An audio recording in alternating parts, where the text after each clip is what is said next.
네, 고맙습니다. 오늘 하나님께서 저와 여러분들에게 주시는 말씀, 출애굽기 3장 1절에서 10절 말씀이죠. 하나님은 우리를 당신의 일꾼으로 부르셨습니다. 이런 제목인데 말씀 증거될 때 우리 하나님의 은혜가 함께하길 원합니다. 자, 한 주간 편안하셨죠? 예, 감사합니다. 날씨는 많이 추워졌고요. 그리고 또 이제 2023년이 엊그제 시작된 것처럼 느껴지는데 벌써 마지막 달을 지금 맞이하고 있습니다. 이제 얼마 남지 않은 2023년 12월 달 이 두 번 다시 돌아오지 않죠. 그런 이 마지막 달에 여러분들이 유종의 미를 거두시기를 부탁을 드립니다. 그리고 또 날씨가 많이 추워졌고요. 그리고 올해 감기는 또 유별나게 독한 것 같아요. 그렇죠? 여러분들 감기 걸리면 고생하니까 저는 이제 이렇게 밖에 나와서 날씨가 좀 춥고 그렇게 몸이 조금 으슬해진다 그러면은 항상 마스크를 꺼내 가지고 일단 씁니다. 그러면 감기도 예방되는 것 같고요. 따뜻하고 좋더라고요. 여러분들도 여러 가지 방법으로 몸 보온해서 감기가 걸리지 않도록 애써 주시기를 부탁을 드려요. 자, 오늘 하나님께서 본문의 말씀을 통해서 다음과 같은 세 가지로 우리에게 은혜를 주셨는데, 그 첫째가 하나님은 충성된 사람을 일꾼으로 친히 세우십니다 라는 것이고요. 두 번째는 하나님의 일꾼은 자신이 종임을 알아야 된다는 것. 그리고 세 번째가 하나님이 우리를 부르신 것은 주의 일을 하게 하기 위함이다. 이런 제목인데요. 말씀 증거될 때 우리 하나님의 은혜가 이곳에 풍성하게 임하길 원합니다. 자, 첫째로 하나님은 충성된 사람을 일꾼으로 친히 세우신다 이렇게 말씀하시는데 1절 말씀 같이 읽어보겠습니다. 시작.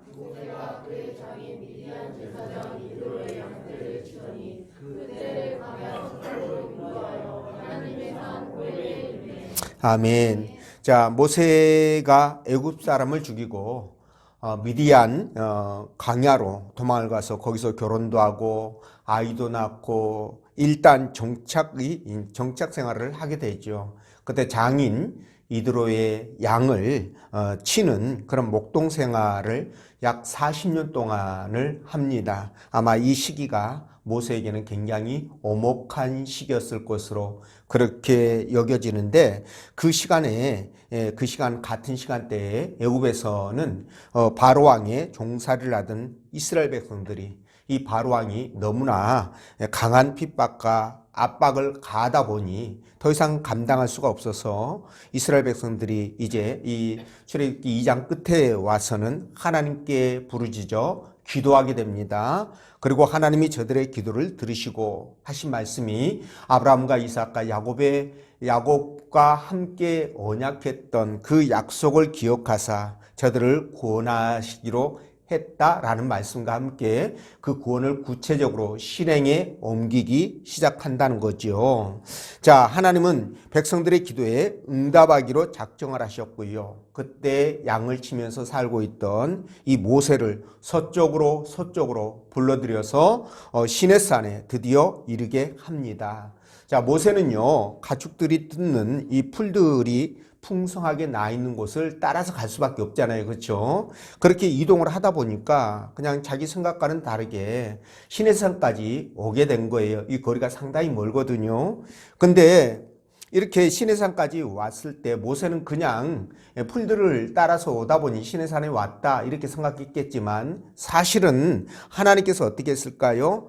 시내산 쪽으로 풀이 많이 나게끔 그렇게 작업을 이미 하셨고, 그리고 모세가 그렇게 자연스럽게 시내산에 이르게 된 거예요. 그러니까 이런 걸 봐도 우리가 하나 느낄 수 있는 게 있잖아요. 우연은 없다. 세상에 우연은 존재하지 않는다. 모든 것들이 하나님의 섭리의 결과로 이루어진 사실이라는 것을 우리가 다시 한번 깨닫게 됩니다. 그렇기 때문에 우리 삶 가운데 어떤 일이 일어나도요, 여러분 그 일에 대해서 하나님의 뜻을 구해야 되고요. 그리고 기도하셔야 됩니다. 자, 모세가 시내산에 이르자 또 한 번 하나님은 초자연적인 현상을 통해서 모세를 부르시는데요. 자, 산에 있는 이 떨기나무에 아마 산 중턱에 있지 않았을까 싶습니다. 떨기나무에 불이 붙어요. 근데 그 불이 이제 타다 보면은 다 타가지고 사그라들어야 될 거 아니겠어요? 근데 사그라들질 않고 계속 타고 있는 겁니다. 그래서 너무도 신기해가지고 모세가 떨기나무에 가까이 가는데 이때 여호와께서 모세에게 나타나서 하나님이 하나님의 뜻을 준행할 사역자라는 것을 모세에게 알려줍니다. 자, 하나님은 이날을 위해서 모세를 왕궁으로 들여보내서 지도자 수업을 받게 하셨고요. 그리고 이제 미디안으로 옮겨서 목동 생활을 통하여 자기의 정체성을 다시 한번 확인하는 시간, 그리고 자기 성찰의 시간을 갖게 하신 다음에 어떻게 됐습니까? 드디어 때가 되매 그를 부르신 것입니다. 자, 그런데 모세는 이제 언제 어떤 상황에서도요, 자기 일을 굉장히 성실하게 감당했고 참으로 진실하게 성실하게 살았던 사람으로 그렇게 추측이 됩니다. 왜 그런 추측을 하냐면 여러분, 모세에 대한 그 생활, 그러니까 왕궁에서 모세가 어떻게 생활했는지에 대한 성경의 언급은 전혀 없습니다. 그렇지만 그가 말이죠, 동족이 핍박받는 것을 보고 동정심으로, 그죠? 의를 행한 것이나 또 미디안에 가가지고 미디안에 이제 광야로 갔을 때 그때 우물가에서 그 이드로의 딸들이 그 목동들에게 수모를 당하는 불이익을 당하는 그런 상황을 맞이했을 때 이 모세가 과감하게 이 약자편에 서 가지고 그 의를 행했던 것들, 이런 것들을 보면 분명히 이 모세는 말이죠, 아주 의로운 사람이다 라는 것을 알 수가 있습니다. 근데 우리가 경험상으로 봐도 이런 의로운 사람들은요, 남을 등쳐먹지 않습니다. 그리고 논팽이처럼 그렇게 향락을 즐기지도 않습니다. 굉장히 지금 여러분들처럼, 예수 믿는 사람들처럼 굉장히 성실하고 신실하게 믿음으로 살아가는 사람이었다라는 것을 알 수가 있잖아요. 그렇죠?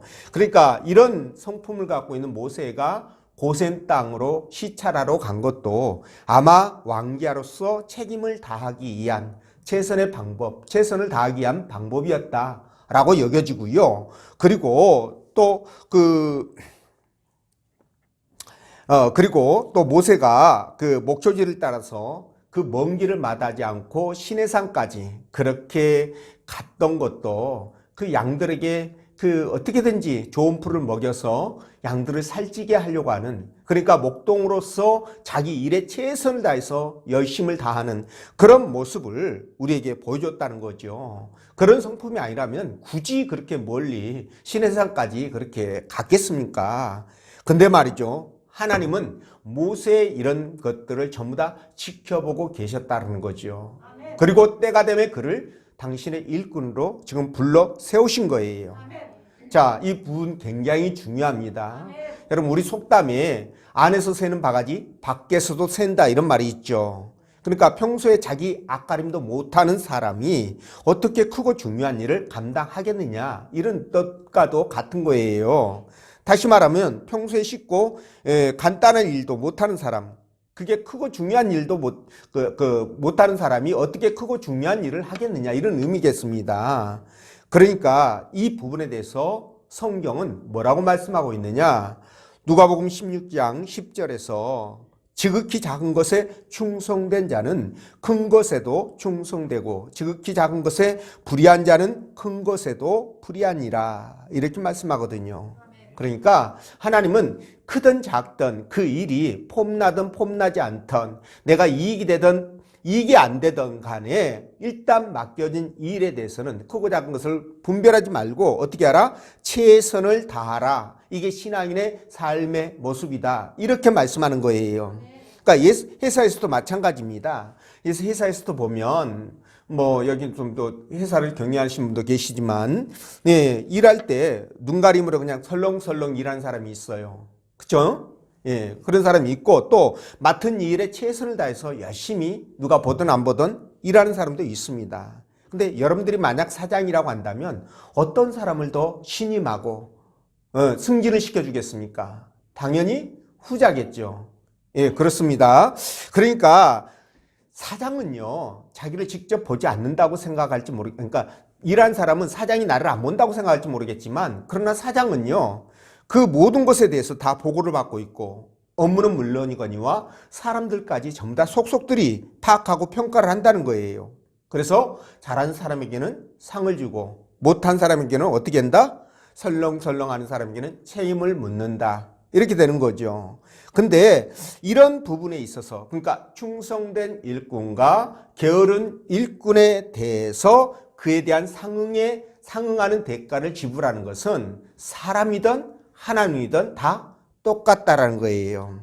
그래서 마태복음 25장 21절에 뭐라고 말씀하시느냐? 그 주인이 이르되 잘하였도다 착하고 충성된 종아 내가 적은 일에 충성하였으며 내가 많은 것을 내게 맡기리니 내 주인의 즐거움에 참여할지어다 이렇게 말씀하시거든요.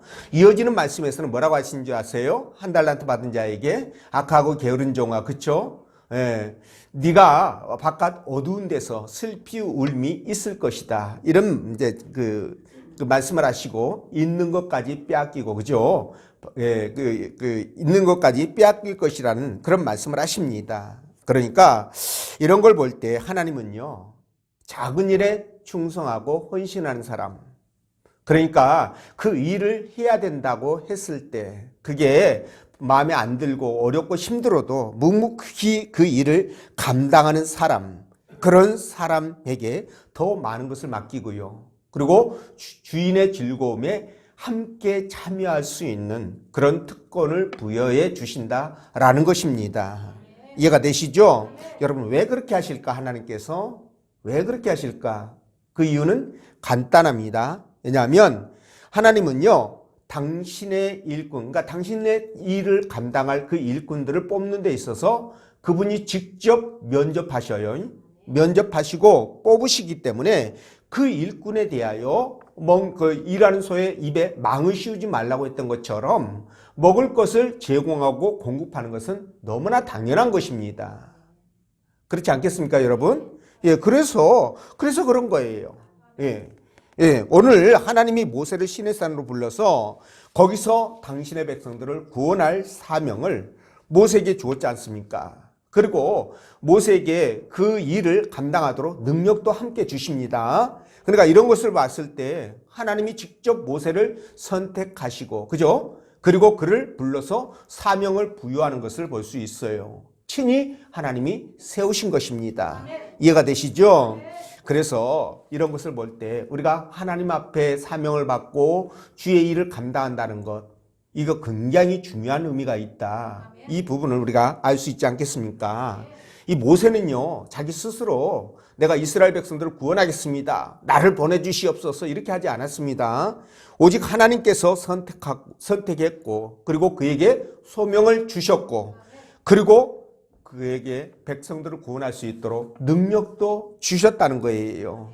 그러므로 주의 일꾼으로 부름을 받으면요, 하나님 앞에 감사해야 되죠. 왜냐하면 하나님 직접 나를 면접하시고 뽑으셨기 때문에 이보다도 감사할 일이 어디 있겠습니까?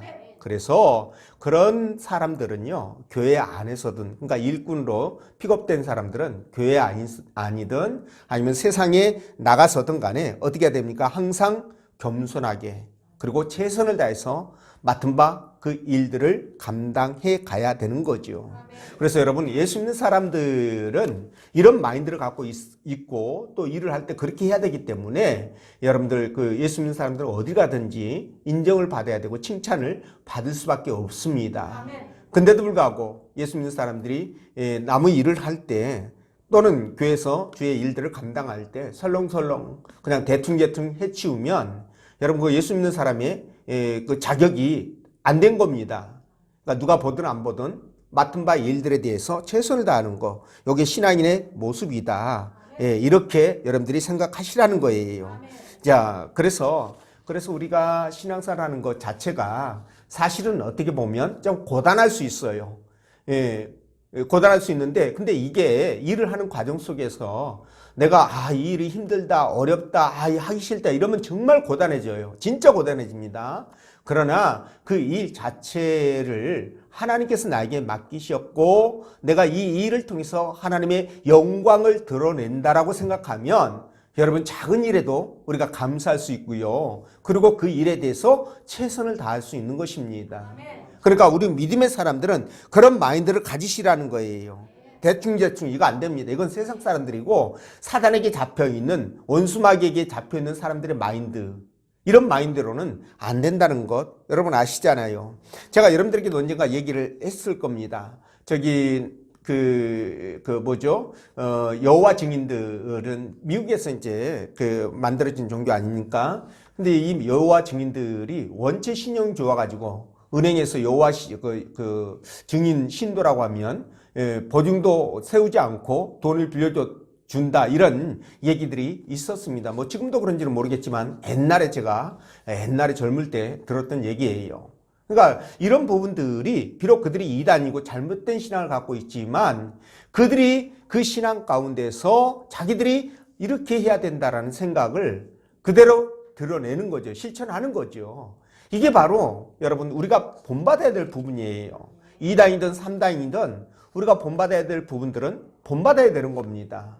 예, 그러니까 저와 여러분들이 이런 모습으로 하는 것이, 사는 것이 굉장히 중요하다. 우리는 세상적인 마인드로 살 수는 없습니다. 예, 세상적인 마인드로 살 수는 없어요. 항상 하나님이 기뻐하는 그런 방식으로 살아가야 됩니다. 제가 어떤 교회에서 개와 함께 예배드리는 공간이 있다는 얘기를 들었어요. 어제 우리 장로님 얘기 들었는데요. 제가 이 말을 듣고 실수를 금할 수가 없었습니다. 개와 함께 예배를 드린다. 여러분 얼마나 좋은가요? 그럴 수 있습니다. 개를 사랑하고 개를 막 친자식으로 이렇게 호적에다는 안 올렸나 몰라요. 그렇게 생각하면서 아주 끔찍히 사람 애기처럼 키우는 그런 사람들이 있더라고요. 근데 이런 얘기를 제가 애견가들에게 들으면은 비난받을지는 모르겠지만 저는 그런 애곡된 사랑이라고 생각하거든요. 사람이 사람을 사랑하고 사람을 섬기는 것도 바쁘고 돈 들고 시간 들고 그러는데 어떻게 개새끼한테 그렇게 그냥 사람처럼 그렇게 하는지 저는 이해가 안 됩니다, 여러분. 예, 그러니까 이게 사랑이 애곡된 거예요. 예, 그러니까 신앙인들은 이 부분에 대해서 생각을 좀 하고 고민을 해야 됩니다. 걔를 사랑하는데 과도한 사랑은 안 돼요. 예, 짐승은 짐승입니다. 그러니까는 하나님께서 짐승 잡아먹도록 우리에게 허락하셨잖아요. 식용으로 주셨습니다. 노아 홍수 이후에 바로. 그러니까 잡아먹을 수도 있는 거예요. 근데 이게 바로 애곡된 사랑이고 사람들이 굉장히 인권을 갖다가 광범위하게 적용해서 동물들에게까지 막 하다 보니까 여러분 막 문제들이 생기게 되는데 이거는 성경적인 관점에서 보면 벗어나고 있다. 이렇게 보시면 됩니다. 사람도 사랑하지 못하고 미워하면서 어딜 개새끼한테 정을 쏟습니까? 회개의 대상이다. 저는 그렇게 생각을 해요. 다행히 또 우리 교회는 개새끼 이렇게 가지고 시험 들 분이 안 계시는 것 같아서 마음 놓고 말씀을 드립니다만은 그런 문제가 있습니다. 자, 어쨌든 간에 하나님께서는요, 저와 여러분들이 주의 일을 감당할 때 개새끼한테 신경 쓰지 말고 사람에게, 형제들에게 우리 교회 공동체 안에서 사랑을 쏟고 돌보고 섬기고 하는데 돈 쓰고 시간 쓸 사람들이 있지 않습니까? 주변에 돌아보면 있지 않습니까? 그러니까 거기에다가 쓰시면 돼요. 엉뚱한 데다 시간 보내고 돈은 버리지 마시고요. 그래서 주님은 그렇게 주님 앞에 사역을 감당하면서 힘쓰고 애쓰는 사람에게 복을 주시는데 계시록 2장 10절에 뭐라고 말씀하시느냐? 내가 죽도록 충성하라. 그리하면 내가 생명의 관을 내게 주리라. 생명의 관을 내게 주리라. 면류관을 내게 주리라. 이렇게 말씀하시죠. 그러니까 여러분들은 이런 말씀들 기억하면서 힘들어도 굳건하게 주의 일 감당하면서 또 세상에서도 여러분들이 본이 되는 그런 삶이 되시기를 부탁을 드리고요. 두 번째, 하나님의 일꾼은 자신이 종이라는 것을 알아야 된다는 거예요. 5절입니다. 읽어봅니다. 시작.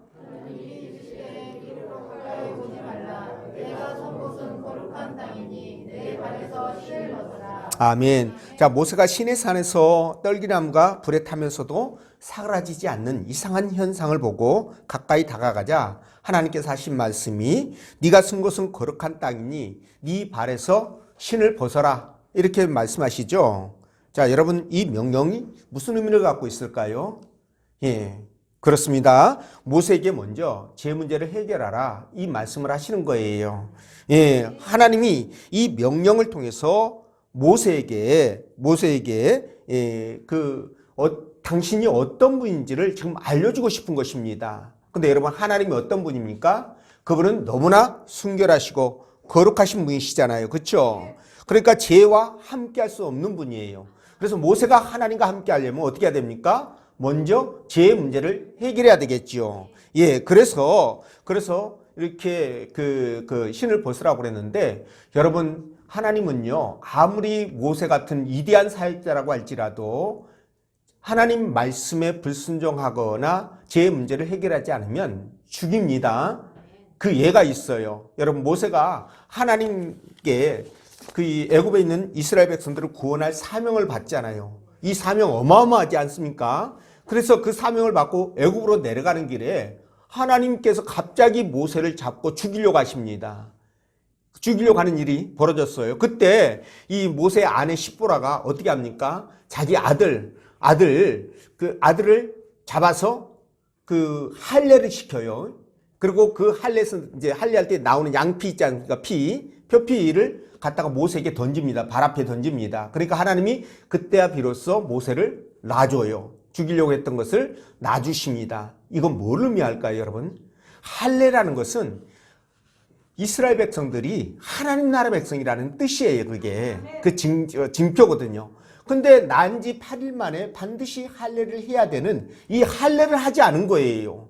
그러니까 지금 그냥 이제 애굽으로 가는 거죠. 그래서 하나님께서 급하게 지금 그런 일들을 벌이셨는데 만약에 끝까지 할례를 하지 않았다면 모세는 죽임을 당했을 거 아니겠습니까? 그렇죠? 그러니까 그렇게 어마어마한 사명을 받았어도 하나님의 말씀에 불순종하거나 어긋나게 되면 하나님께서 죽일 수도 있다는 겁니다. 그래서 말이죠. 오늘 이 모세에게 신발을 벗으라는 것도 네 죄를 벗어라, 정리해라 그런 의미예요.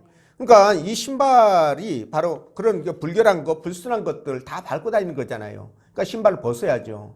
그리고 두 번째 의미가 있습니다. 이게 뭐냐면 신발은 당시에 자유자들만이 신는 것이었어요. 그러니까 종들은 신발을 신지 않았습니다. 뭐 그렇지 않는 경우도 뭐 특별한 경우도 있겠지만서도 대체적으로 그랬다는 거예요. 그런데 신발을 벗으라는 것은 뭐예요? 네가 내 종이 되라 그 말이에요. 이해가 되시죠? 그러니까 너는 종이니까 내 말에 절대적으로 순복해야 된다라는 하나님의 말씀이라는 겁니다. 이해가 되시죠? 자, 그렇다면 모세에게 하신 이 말씀이 오늘날 저와 여러분들에게 적용이 될까요? 안 될까요? 적용이 동일하게 된다는 거예요. 그래서 하나님의 일꾼으로 부름을 받은 저와 여러분이라고 한다면 철저하게 내가 하나님 앞에 거룩함을 유지하도록 힘써야 되고요. 그리고 종이라는 그 의식을 절대 갖고 있어야 된다는 겁니다. 근데 여러분도 알다시피 이 종은 어떤 사람들이에요? 이 종은 자기 의지가 없습니다. 주인의 의지에 따라서 기계처럼 움직이는 존재가 바로 종이에요. 그러니까 내가 생각하고 내 뜻대로 내 의지대로 하는 게 아니라 그 주인의 뜻과 의지대로 움직이는 것이 바로 이 종이라는 거죠. 이런 마인드로 주의 일을 감당해 가야 된다라는 겁니다.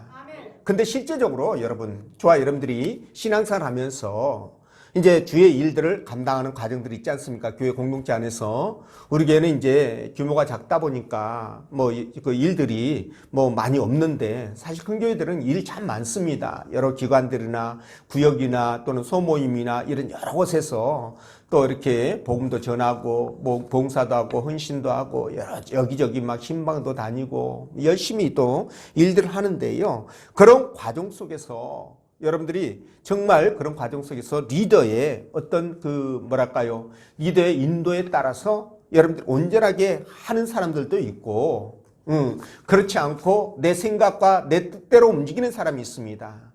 물론 뭐 작든 크든 교회 공동체 안에서 분명히 그런 사람들이 있어요. 심지어 목회자가 말을 해도요, 내 생각과 맞지 않으면 절대 듣지 않습니다. 따르지 않고요. 그냥 내 마음대로, 그냥 내 생각대로 움직이는 그런 분들이 계시거든요, 분명. 근데 이거는 하나님의 일꾼으로서의 자세가 아니고요. 왜냐하면 종이 돼야 되는데 종은 그럴 수 없지 않습니까? 그렇죠? 그러니까 이건 안 되는 거예요.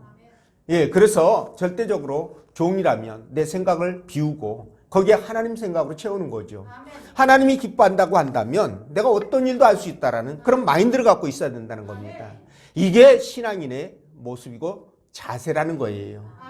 그러니까 혹시라도 여러분들도 마음속에 그 목회자나 교회 리더가 어떤 그 일들을 요구할 때 여러분들이 만약에 응했다고 한다면 생각을 비우고 절대적으로 순종하라. 또 말씀을 증거하는 말씀을 통해서 여러분들이 하나님이 주신 깨달음이 있다고 한다면 그 깨달음에 대해서 여러분들의 잣대로 재단하지 말고요. 그걸 받아들이시라는 겁니다. 그리고 그 말씀 앞에 순종하라는 거예요. 오늘 이 모세처럼 말입니다. 그래야만이 저와 여러분들이 신상이 편안합니다.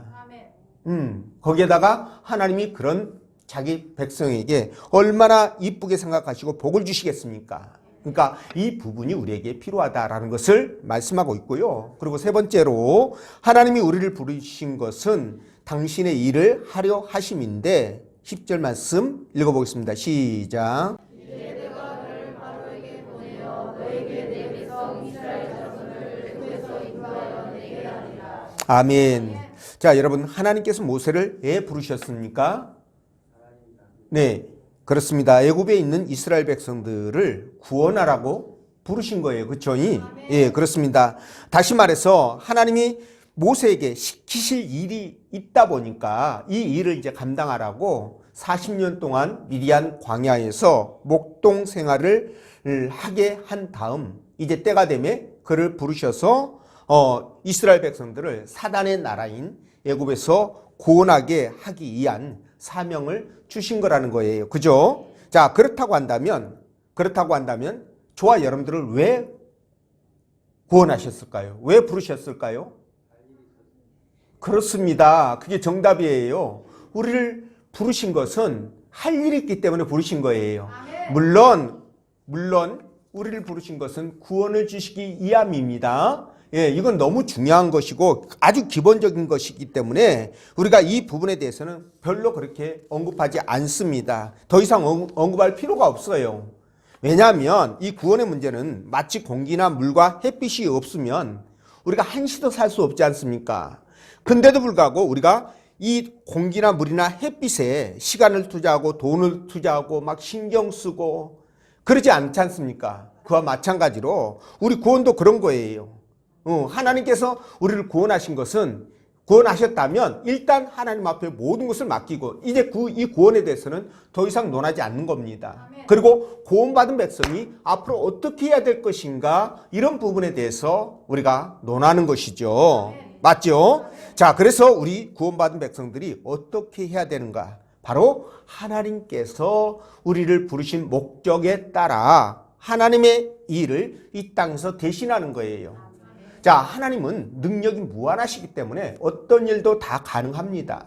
그러나 기본적으로 하나님이 만드신 어떤 질서가 있을 거 아니에요. 그렇죠? 그 질서가 뭐냐? 하나님은요, 영적인 존재죠. 그죠? 눈에 보이지 않는 영적인 존재입니다. 근데 저와 여러분들은 놀랍게도 두 가지 속성을 다 가지고 있어요. 육적인 속성과 영적인 속성 두 가지를 다 갖고 있습니다. 그래서 우리는 이 땅을 살아갈 때 하나님과 교제를 하면서 아울러 세상에 눈에 보이는 육적인 것들과도 함께 공존하며 살아가는 거예요. 근데 하나님이 이 땅에서 당신의 일을 하셔야 되는데 영적인 존재다 보니까 직접 하시기가 좀 거시기 하죠.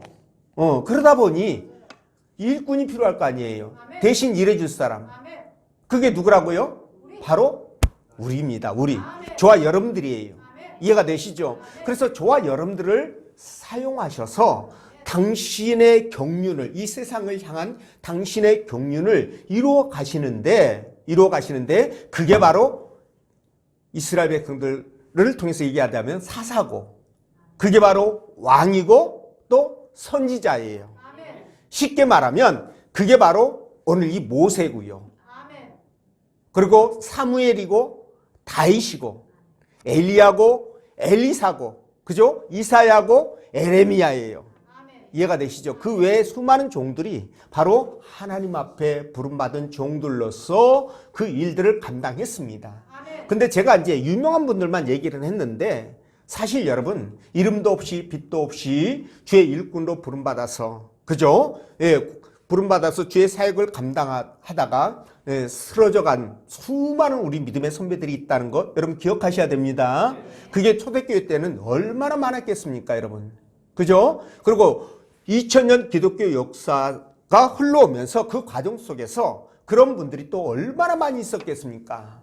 그리고 이제 저와 여러분들까지 이게 도달한 거예요. 자, 그래서 베드로전서 2장 9절에 뭐라고 말씀하시냐? 너희는 택하신 족속이요 왕 같은 제사장이요 거룩한 나라요 그의 소유된 백성이니 이는 너희를 어두운 데서 불러내어 그 귀한 빛에 들어가게 하신 이의 아름다운 덕을 선포하게 하려 하심이라. 이렇게 말씀해요. 그러니까 요거를 쉽게 여러분들에게 다시 읽어드리면, 예, 우리가 하나님 나라에 이렇게 그 족속이고 제사장이고 거룩한 나라라고 이렇게 말씀하시면서 우리를 어두운 데서 불러낸 것은, 그러니까 세상의 저 원수마귀에서 우리를 불러내신 것은 뭐다? 하나님의 아름다운 덕을 선포하기 위함이다. 이렇게 말씀하시는 겁니다. 자, 그래서 이 일들을 감당하는 데 있어서 하나님께서는 그냥 너 감당해라, 네 알아서 마음대로 해라 한 게 아니라 그에 합당한 일을 할 수 있는 능력과 지혜를 주신 거예요. 은혜를 주셨습니다. 이해가 되시죠? 그러니까 우리는 이 일들을 감당하는데, 그렇다면 하나님이 구체적으로 우리에게 은혜를 주셔서 그 일을 감당하게 하신 것이 무엇일까? 뭘까요? 주의 일을, 우리 일꾼 삼으신 목적이 뭐예요? 제가 여러분들이 질문해서 답하는 것은 모든 게 다 100점이라고 말씀드렸습니다. 예, 여러분들 말도 안 되는 얘기를 해도 제가 다 엮어가지고 말이 되게끔 만들어내는 재주가 있어요. 네, 그래서 100점인데, 저와 여러분들이 주의 일을 감당하는 것은, 주께서 우리에게 원하는 것은 이거예요. 복음을 전해서 교회를 세우고, 또 세운 교회에서 구원받은 백성들을 하나님 나라의 일꾼으로 양육해서 교회가 부흥하고 성장하게 하기 위함입니다. 근데 여러분, 이렇게 말하면 너무 광범위해. 어디서부터 손대야 될지 몰라. 그거 목사님이나 이렇게 계획을 세우고 하는 일 아니에요? 또 그렇게 얘기할 것 같아, 제가 보니까. 그죠? 그래서 제가 여러분들에게 쉽게 말씀을 드리는데, 그러면 이 시점에서 여러분들이 무엇부터 손을 대야 될 것인가? 그게 바로 주변 사람들에게, 지인들에게 복음을 전하는 거예요. 이게 바로 저와 여러분들을 주께서 택하신 목적인 것입니다. 이 목적이 아까 말씀드린 대로 교회 공동체를 이루게 되는 것이고, 이렇게 함으로 이루게 되는 것이고, 또 거기에서 제자를 양육하는 것이고, 그래서 그걸 통해서 또 교회가 부흥하고 성장하게 되는 거예요. 그러니까 가장 기본인 것은 내 주변에 죽어가는 영혼들에게 복음을 전해서 그들을 살리는 것입니다. 이해가 되시죠? 자, 이 일이 얼마나 귀한지 여러분들에게 예를 한번 제시해 보겠습니다. 여러분, 우리 주님께서 이 땅에 오신 목적이 뭐예요? 그렇습니다. 천국 복음을 전하기 위함이에요.